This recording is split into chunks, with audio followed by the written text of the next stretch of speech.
നമുക്ക് നമ്മുടെ home made clay വെച്ചൊരു ക്യൂട്ട് മഷ്റൂം ഉണ്ടാക്കി നോക്കിയാലോ? അതിനായിട്ട് ആവശ്യത്തിനുള്ള ക്ലേ കട്ട് ചെയ്തെടുത്ത് അതൊന്ന് പരത്തി നമ്മൾ ആദ്യമേ ഒരു ബേസാണ് സെറ്റ് ചെയ്യുന്നത്. അപ്പോൾ താഴെ നല്ല ഫിനിഷിംഗ് ഒന്നും വേണ്ട.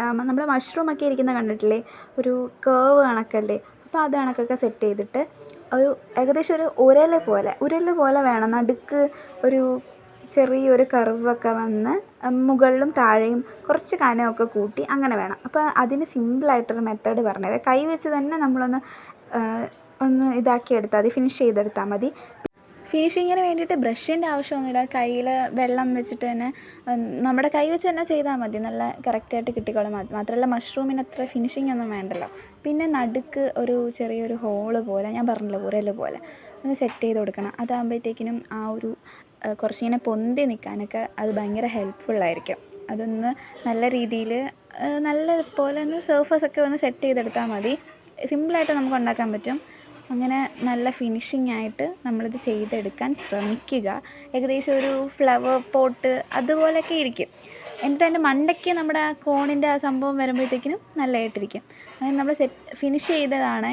കൈ വെച്ച് തന്നെ നമ്മൾ ഒരു ബ്രഷിൻ്റെ ആവശ്യമില്ല. കയ്യിൽ വെള്ളം തൊട്ടിട്ട് നമുക്കൊന്ന് ഇതാക്കി എടുത്തു കഴിഞ്ഞാൽ നല്ല രീതിയിൽ ഒരു പെർഫെക്റ്റായിട്ട് അതിൻ്റെ ഒരു ബേസ് കിട്ടും.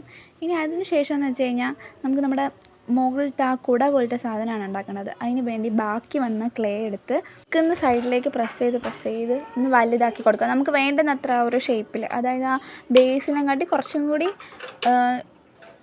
വലുതാക്കി പ്രസ് ചെയ്ത് മണ്ടയ്ക്ക് ഒന്ന് ഫിനിഷ് ചെയ്തെടുക്കാം. കൈ വെച്ച് തന്നെ ചെയ്യാം. മുകളിലൊരു കോൺ പോലെ നമുക്ക് വേണമെങ്കിൽ നിങ്ങൾക്ക് നിങ്ങളുടെ ഇഷ്ടം കണക്ക് ചെയ്യാം. അധികം നല്ല പെർഫെക്റ്റ് ആയിട്ട് ഉണ്ടാക്കാതിരിക്കുന്നതാണ് നല്ലത്. ഒരു സൈഡിലൊക്കെ ഒരു കർവ് ഉണ്ടെങ്കിൽ ഒരു നല്ല റിയലിസ്റ്റിക് ആയിട്ട് തോന്നും. അതിന് ശേഷം നമ്മൾ ഉണ്ടാക്കി വെച്ചിരിക്കുന്ന നമ്മുടെ ഉരല് പോലത്തെ ബേസ് ഉണ്ടല്ലോ, അതിനകത്തേക്ക് ഇതൊന്ന് വെച്ച് ആ മുകളിൽ നമ്മുടെ കൈയുടെ പാടൊക്കെ ഉണ്ടല്ലോ, അത് നല്ല രീതിയിലൊന്ന് തൂത്ത് വൃത്തിയാക്കുക. ഇത് ബിഗിനേഴ്സിനാണ് ഈ വീഡിയോസ് വരുന്നത്. ഞാൻ ഓൾസോ ഒരു ബിഗിനറാണ്. അപ്പോൾ നിങ്ങൾക്ക് ഇത് വളരെ യൂസ്ഫുൾ ആകുമെന്ന് തോന്നുന്നു. സൈഡിലൊക്കെ ഞാനൊന്ന് കർവ് ചെയ്ത് കൊടുക്കുന്നുണ്ട്. അപ്പോൾ നമ്മുടെ സിമ്പിളായിട്ടുള്ള നമ്മുടെ മഷ്റൂം റെഡി ആയി കഴിഞ്ഞു. ഇത്രയേ ഉള്ളൂ. നമ്മുടെ മഷ്റൂമിൻ്റെ പെയിൻറ്റിങ് അടുത്ത വീഡിയോയിലായിരിക്കും. അപ്പോൾ എല്ലാവരും അതുകൂടി കാണുക, ലൈക്ക് ചെയ്യുക.